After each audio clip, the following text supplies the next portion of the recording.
एक गांव में एक बहुत गरीब किसान रहता था।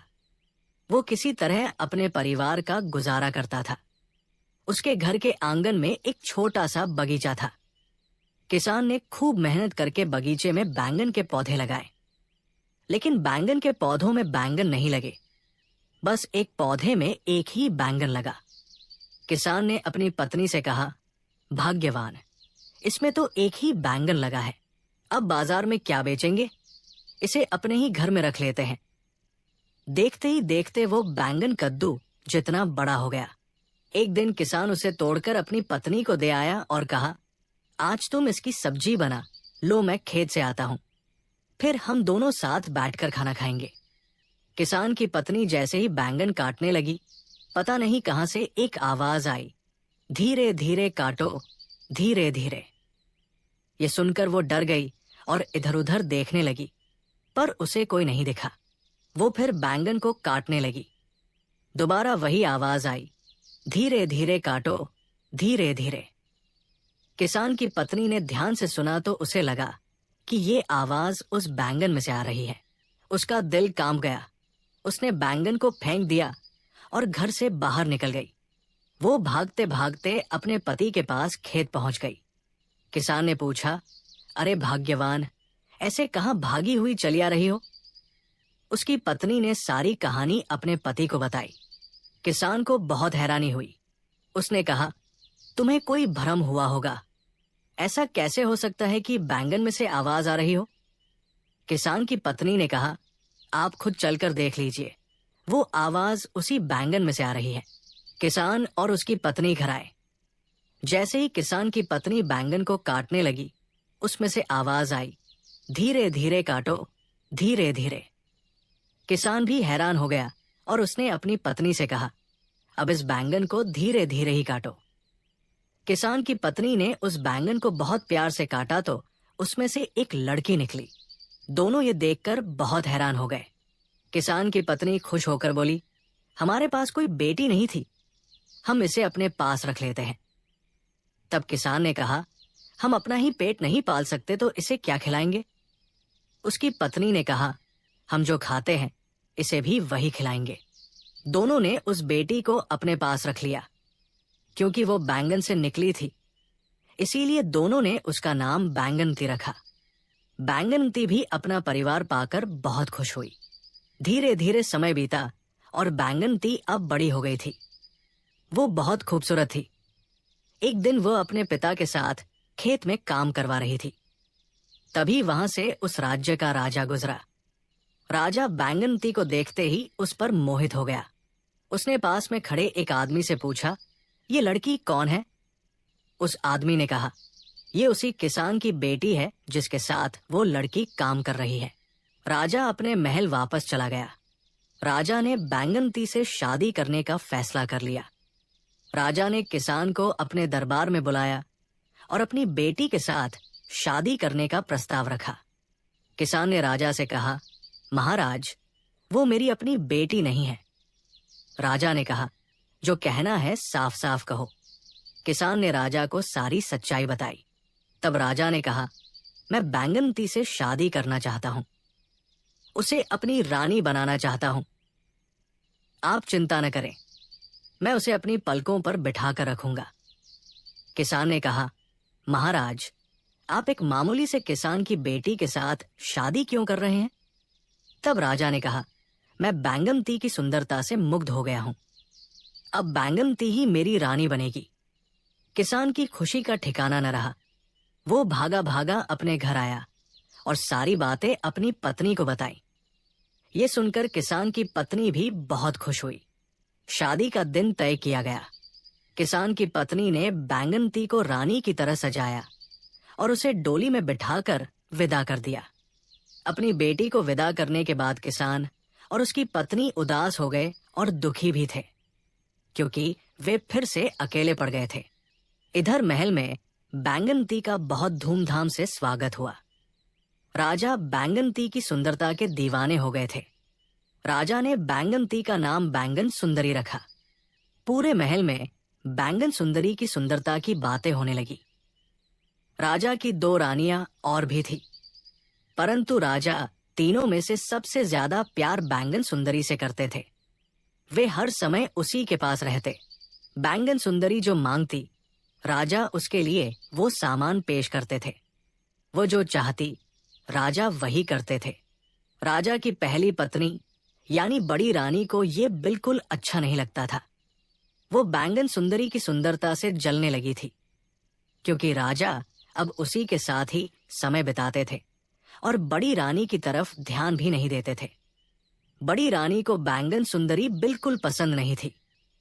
एक दिन बड़ी रानी ने बैंगन सुंदरी से कहा, बैंगन सुंदरी, तुम तो इंसान के पेट से पैदा नहीं हुई हो, तो तुम्हारी जान किस में है? बैंगन सुंदरी ने कहा, बहन, जैसे सबकी जान उसके दिल में होती है, वैसे ही मेरी भी जान मेरे दिल में है। बड़ी रानी ने कहा, ऐसे कैसे हो सकता है?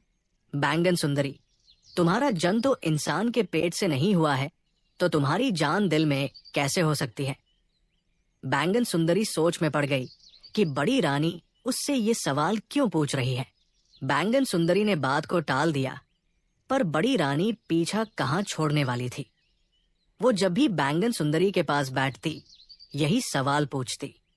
एक दिन जब बैंगन सुंदरी बगीचे में बैठी हुई आनंद ले रही थी, तब बड़ी रानी उसके पास गई और बातों ही बातों में फिर से पूछने लगी, बताओ न बैंगन सुंदरी, तुम्हारी जान किसमें है? बैंगन सुंदरी ने कहा, बहन, तुम मेरी जान के पीछे क्यों पड़ी हो? बड़ी रानी ने कहा, बैंगन सुंदरी, मैं तुम्हारी जान के पीछे नहीं पड़ी हूं। शायद तुम्हें इस बात का ज्ञान नहीं है, क्योंकि तुम एक मामूली से किसान की बेटी हो, पर हम राजघराने के बहुत से दुश्मन होते हैं। बस इसीलिए मैं तुम्हें सावधान करना चाहती हूं। अगर तुम मुझे बता दोगी कि तुम्हारी जान किस में है, तो कल को मैं तुम्हारी रक्षा कर सकती हूं। बस इसीलिए मैं तुमसे बार बार ये सवाल पूछती हूं। बैंगन सुंदरी ने कहा, बड़ी रानी, समय आने पर मैं आपको बता दूंगी। बड़ी रानी ने कहा, बैंगन सुंदरी, तुम ये याद रखना, तुमने मुझे वचन दिया है, अब तुम्हें बताना ही पड़ेगा। बैंगन सुंदरी ने कहा, हाँ बड़ी रानी, वक्त आने पर मैं तुम्हें सब बता दूंगी। बैंगन सुंदरी मन ही मन ये सोच रही थी कि बड़ी रानी उसकी जान के बारे में क्यों जानना चाह रही है। एक दिन बैंगन सुंदरी ने राजा से कहा, महाराज, अगर मैं मर जाऊं तो मेरे शरीर को जलाना मत। इतना सुनकर राजा ने बैंगन सुंदरी के मुंह पर हाथ रख दिया और बोला, बैंगन सुंदरी, ये कैसी अशुभ बातें कर रही हो? बैंगन सुंदरी ने राजा से कहा, महाराज, मरना तो एक दिन सबको है, इसीलिए आज मैं आपको सब कुछ बता देना चाहती हूँ। बैंगन सुंदरी ने कहा, अगर मैं मर जाऊं तो मेरे शरीर को जलाना मत, बल्कि एक महल बनवा देना, जिसके आंगन में मेरे शरीर को रख देना और एक बगीचा भी बनवा देना। महल के चारों ओर ऊंची ऊंची दीवारें बनवा देना, ताकि उसके अंदर कोई प्रवेश न कर सके। राजा ने बैंगन सुंदरी को चुप कराते हुए कहा, चुप हो जाओ रानी, ये कैसी अशुभ बातें कर रही हो? रानी बोली, हाँ महाराज, मैं अभी के लिए चुप हो जाती हूँ। बस एक आखिरी बात और कहना चाहती हूँ। आप उस महल में बहुत सारा अनाज भी रखवा दीजिएगा और बाकी सारी जरूरत की चीजें भी। राजा ने गुस्से में आकर कहा, तुम चुप हो जाओ बैंगन सुंदरी। बैंगन सुंदरी एकदम से चुप हो गई। फिर एक दिन पता चलता है कि बैंगन सुंदरी मां बनने वाली है और ये बात पूरे महल में फैल गई। पूरे राज्य में खुशी की लहर दौड़ गई। ये राजा की पहली संतान थी, क्योंकि राजा की दोनों रानियों को कोई बच्चा नहीं हुआ था। राजा बहुत खुश हुआ। उसने पूरे नगर में तोहफे बंटवाए और बैंगन सुंदरी को पहले से भी ज्यादा प्यार करने लगा था। बड़ी रानी की जलन और बढ़ गई। वो बैंगन सुंदरी से और भी नफरत करने लगी। कुछ दिन बीते। एक दिन बड़ी रानी ने फिर बैंगन सुंदरी से पूछा, बैंगन सुंदरी, आज तो तुम्हें बताना ही पड़ेगा कि तुम्हारी जान किस में बसती है। अब तुम झूठ नहीं बोल सकती। तुम मां बनने वाली हो। अगर तुम झूठ बोलोगी तो इसका असर तुम्हारे बच्चे पर पड़ेगा, और अगर तुमने फिर भी नहीं बताया तो मैं पूरे नगर में ढिंढोरा पिटवा दूंगी कि छोटी रानी झूठी है। बैंगन सुंदरी ने कहा, बहन, मैं तुम्हें अपनी सच्चाई बच्चा होने के बाद बता दूंगी। पर बड़ी रानी कहाँ मानने वाली थी। वो बैंगन सुंदरी के पीछे पड़ गई। उसे धमकियां देने लगी। हारकर बैंगन सुंदरी ने उसे अपनी सारी सच्चाई बता दी। बैंगन सुंदरी ने कहा, मेरे मायके में जो बगीचा है उसमें एक कुआं है। उस कुएं में एक लकड़ी का संदूक है। उस संदूक में एक डिबिया पड़ी है। उस डिबिया में एक माला है। उसी माला में मेरी जान बसती है। बड़ी रानी ने कहा, तुम्हारी जान तो बहुत सुरक्षित जगह पर है बैंगन सुंदरी। हम मनुष्यों को देखो, कोई भी आसानी से मार सकता है। इतना कहकर बड़ी रानी उठ खड़ी हुई और बोली, तुम हमेशा खुश रहो बैंगन सुंदरी। इतना कहकर बड़ी रानी वहां से चली गई और मन ही मन बहुत खुश हुई, क्योंकि वो बैंगन सुंदरी को आसानी से अपने रास्ते से हटा सकती थी। बड़ी रानी अपने कमरे में गई और अपनी नौकरानी से कहा, एक गोताखोर को बुलवाओ। नौकरानी गोताखोर को ले आई और बड़ी रानी ने उससे कहा, तुम बैंगन सुंदरी के मायके जाओ और वहां एक बगीचा है। उसमें एक कुआं है। कुएं में एक लकड़ी का संदूक है। उस संदूक में एक डिबिया रखी है। उस डिबिया को निकाल कर मेरे पास ले आओ। अगर तुम मेरा ये काम करोगे तो मैं तुम्हें 5,000 सोने की मुद्राएं दूंगी। गोताखोर बैंगन सुंदरी के मायके जाता है और कुएं से उस संदूक को बाहर निकालकर उसमें से वो डिबिया निकाल लेता है। डिबिया निकालते ही बैंगन सुंदरी की तबीयत खराब हो गई। गोताखोर महल में आकर वो डिबिया बड़ी रानी को दे देता है। बड़ी रानी उस गोताखोर को 5,000 मुद्राओं की जगह 1,000 मुद्राएं दे देती है। इधर बैंगन सुंदरी की तबीयत बिगड़ती जाती है और बड़ी रानी वो डिबिया खोलकर उसमें रखी माला को अपने गले में डालती है और पागलों के जैसे हंसने लगती है, क्योंकि वो जिससे इतनी नफरत करती थी उसके प्राण उसकी मुट्ठी में है। बैंगन सुंदरी की सांसें ऊपर नीचे होने लगती है और वो मृत अवस्था में आ जाती है। राजा बैंगन सुंदरी के मृत शरीर को लिए हुए बैठे थे और फूट फूट कर रो रहे थे। पूरे महल में शोक छा गया। राजा के मंत्री ने राजा से कहा, छोटी रानी के अंतिम संस्कार का समय हो गया है। तब राजा ने अपने मंत्री से कहा, नगर के बाहर एक दूसरा महल बनवाओ और वहां आंगन में बगीचा लगाकर बैंगन सुंदरी के शरीर को सिंहासन सहित वहां रख दो। ये बैंगन सुंदरी की आखिरी इच्छा थी। मंत्री राजा की बात सुनकर हैरान रह गया और बोला, महाराज, मुझे लगता है छोटी रानी के शरीर को जलाना ज्यादा उचित है। तब राजा ने मंत्री को आदेश दिया कि उसकी आज्ञा का पालन करें और राजा ने वो सारी चीजें करने के लिए कहा जो बैंगन सुंदरी राजा से कहकर गई थी। महल में सारी जरूरत की सामान रखवा दी गई। महल बनकर पूरी तरह से तैयार हो गया और बैंगन सुंदरी के शरीर को सिंहासन सहित वहां रख दिया गया। महल के चारों ओर ऊंची ऊंची दीवार बना दी गई ताकि उसके अंदर कोई प्रवेश न कर सके। अब राजा बैंगन सुंदरी की याद में बहुत दुखी रहने लगा था। एक दिन राजा ने सोचा, बैंगन सुंदरी ने अपने शरीर का अंतिम संस्कार करने के लिए क्यों मना कर दिया था? क्या वो कभी लौट कर आएगी? परंतु फिर राजा अपने मन को समझा लेता कि मरे हुए लोग कभी वापस नहीं आते। राजा बैंगन सुंदरी की याद में उस महल के चारों ओर अक्सर चक्कर लगाया करता था। एक दिन राजा ने उस महल के अंदर से एक बच्चे के रोने की आवाज सुनी। राजा हैरान रह गया कि ये बच्चा उस महल में कैसे आया। राजा ये देखने के लिए उस महल के अंदर चला गया। राजा ने देखा बैंगन सुंदरी का शरीर मृत पड़ा हुआ है और एक छोटा बच्चा उसके पास बैठा रो रहा है। राजा उस बच्चे के पास गया और उसे अपनी गोद में उठा लिया। राजा की गोद में आते ही वो बच्चा चुप हो गया और कुछ देर बाद वो राजा की गोद में ही सो गया।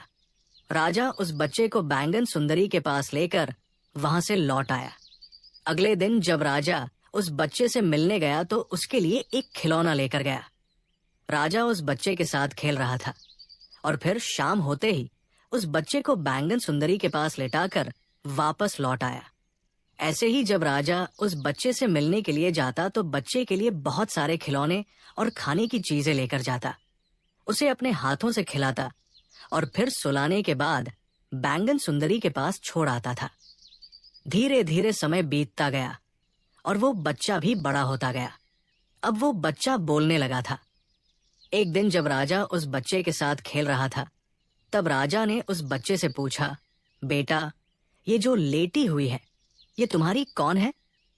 बच्चे ने एक मधुर स्वर में कहा, माँ। राजा हैरान रह गया और वो समझ गया कि ये बैंगन सुंदरी का ही बच्चा है। राजा ने उस बच्चे से पूछा, बेटा, तुम्हें रोज खाना कौन खिलाता है? उस बच्चे ने कहा, माँ। राजा बैंगन सुंदरी के शरीर की ओर देखने लगा, परंतु बैंगन सुंदरी उसी अवस्था में लेटी हुई थी जिस अवस्था में राजा और उसके मंत्री उसे छोड़कर गए थे। राजा को बहुत हैरानी हो रही थी। फिर राजा ने उस बच्चे से पूछा, तुम्हारी माँ कब उठती है? बच्चे ने कहा, रात में। राजा ने बच्चे से कहा, बेटा, आज रात में जब तुम्हारी माँ उठेंगी तो तुम माँ से ये सवाल पूछना कि वो रात में ही क्यों उठती है। इतना कहकर राजा उस बच्चे को बैंगन सुंदरी के पास सुलाकर चले आते हैं। रात हो जाती है। बैंगन सुंदरी उठ जाती है। जैसे ही बैंगन सुंदरी अपने बच्चे को खाना खिलाने के लिए आगे बढ़ती है, बच्चा कहता है, माँ, मेरा पेट भरा हुआ है। बैंगन सुंदरी हैरान हो जाती है कि इस महल में तो कोई नहीं आ सकता, फिर मेरे बच्चे को खाना किसने खिलाया है? बैंगन सुंदरी ने बच्चे से कहा, बेटा, तुम्हारा पेट कैसे भरा हुआ है? तुम्हें कौन खाना खिलाकर गया? बच्चे ने कहा, राजा जी आए थे और वो रोज आते हैं। मेरे लिए बहुत सारे खिलौने और मिठाइयाँ लाते हैं। मैं उनके साथ खूब खेलता हूँ। फिर बच्चे ने बैंगन सुंदरी से कहा, माँ, राजा ने एक सवाल पूछा है। बैंगन सुंदरी ने कहा, पूछो बेटा। बच्चा कहने लगता है कि आप रात में ही क्यों उठते हैं? दिन में क्यों सोती रहती हैं? बैंगन सुंदरी समझ गई कि राजा सारी सच्चाई जानना चाहते हैं। उसने सोचा सारी सच्चाई बताने का सही समय आ गया है। उसने अपने बेटे से कहा, बेटा, कल जब राजा जी आए उनसे कहना कि बड़ी रानी ने जो अपने गले में माला पहन रखी है उसी में मेरी जान बसती है। दिन में बड़ी रानी उस माला को अपने गले में पहन कर रखती है और जब रात में सोते समय उसे उतार देती है तो मैं जग जाती हूँ। बेटे ने अपनी माँ से कहा, माँ, मैं राजा जी को सब बता दूंगा। अगले दिन सुबह जब राजा उस बच्चे से मिलने के लिए आते हैं तो बच्चा राजा जी से सारी सच्चाई कह देता है। राजा समझ गया कि बड़ी रानी बैंगन सुंदरी से जलती थी, इसीलिए उन्होंने बैंगन सुंदरी का राज पूछा और उसे मार दिया। अब राजा योजना बनाने लगा था कि बड़ी रानी से वो माला वापस कैसे ली जाए। इधर बड़ी रानी बहुत खुश थी। वो महल में सब पर हुकूमत कर रही थी। एक रात जब राजा बड़ी रानी के पास आते हैं तब राजा बड़ी रानी से कहते हैं, रानी, मुझे आपको एक बहुत जरूरी बात बतानी है। बड़ी रानी कहती है, बोलिए महाराज। राजा कहते हैं, मेरे गहरे दोस्त का एक बेटा है। उसकी माँ अब इस दुनिया में नहीं है। वो बेटा अभी बहुत छोटा है। बिना माँ के उसका पालन पोषण करना मेरे दोस्त के लिए बहुत कठिन हो गया है। अगर तुम्हारी आज्ञा हो तो उस बच्चे को हम महल में ले आते हैं। बड़ी रानी कहती है, जरूर, हमें आपके दोस्त की मदद करनी चाहिए और वैसे भी हमारी कोई औलाद नहीं है, तो हम उस बच्चे को कुछ दिनों के लिए अपने पास ही रख लेते हैं। अगले दिन जब राजा बच्चे से मिलने जाता है तो उसे समझा देता है कि जैसे ही बड़ी रानी तुम्हें गोद में उठाए, तुम बड़ी रानी के गले में जो माला पड़ी है उसे पकड़कर रोने लगना और तब तक चुप नहीं होना जब तक बड़ी रानी तुम्हें वो माला न दे दे। राजा बच्चे को महल में लेकर आ जाता है। सब लोग उस बच्चे को बहुत प्यार करते हैं। एक दिन बड़ी रानी उस बच्चे को गोद में लिए हुए बैठी थी। अचानक बच्चा उस माला को पकड़कर रोने लगता है। बड़ी रानी बहुत कोशिश करती है, तरह तरह के खिलौने लाकर रखती है, परंतु वो बच्चा चुप होने का नाम नहीं लेता है।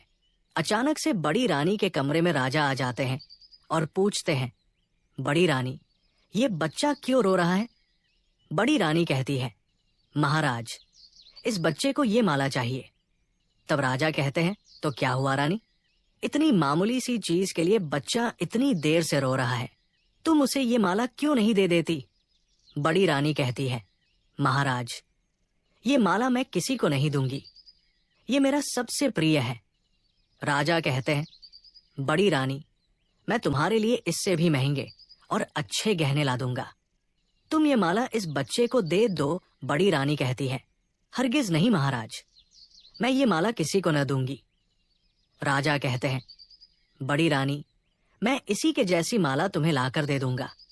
ये माला इस बच्चे को दे दो। देखो, ये बच्चा चुप होने का नाम नहीं ले रहा है।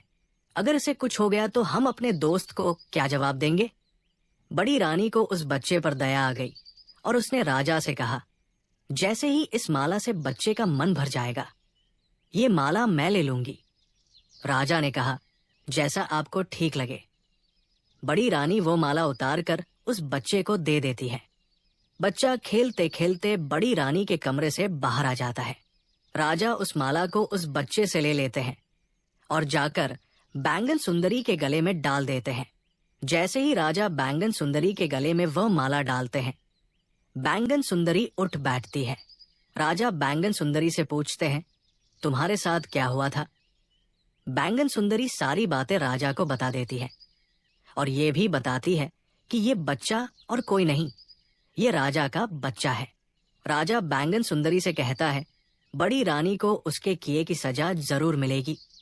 और बैंगन सुंदरी से कहते हैं, तुम कुछ दिनों के लिए इसी महल में रहो, मैं तुम्हें सही समय आने पर यहां से ले जाऊंगा। जब राजा महल में वापस लौट रहे होते हैं तो बड़ी रानी राजा को वापस आते हुए देख लेती है और कहती है, महाराज, आप इतनी देर तक कहाँ थे? राजा ने कहा, मैं मंत्रियों के साथ कुछ सलाह मशवरा कर रहा था।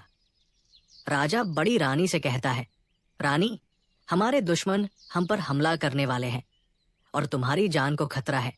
इसीलिए हमने योजना बनाई है कि कुछ दिनों के लिए तुम्हें सबसे छुपा कर रखें। रानी सारी बातें सुनकर राजा से कहने लगती है, हाँ महाराज, आप मुझे छुपा दीजिए, क्योंकि मुझे अपनी जान बहुत प्यारी है। राजा मंत्रियों से कहकर एक तहखाना बनवाता है और उसमें बड़ी रानी को रख देता है। सारी जरूरत की सामान भी उसके साथ उस तहखाने में रखवा दी जाती है। राजा बड़ी रानी को सारी सच्चाई बताता है और कहता है, तुमने बैंगन सुंदरी के साथ जो किया, ये उसकी सजा है। बड़ी रानी को अपनी गलती पर पछतावा होता है। इधर राजा बैंगन सुंदरी को महल ले आते हैं और उसे महारानी की उपाधि दी जाती है। महल में फिर से पहले के जैसे खुशियां ही खुशियां थी। धीरे धीरे समय बीत गया। राजा का बेटा बड़ा हो गया। राजा ने उसका राज तिलक करवाया और उसे राजा बना दिया। बैंगन सुंदरी और राजा बहुत खुश रहते थे, क्योंकि उनके राज्य में चारों तरफ खुशहाली ही खुशहाली थी। कहते हैं, बुरा करने वाले के साथ हमेशा बुरा होता है।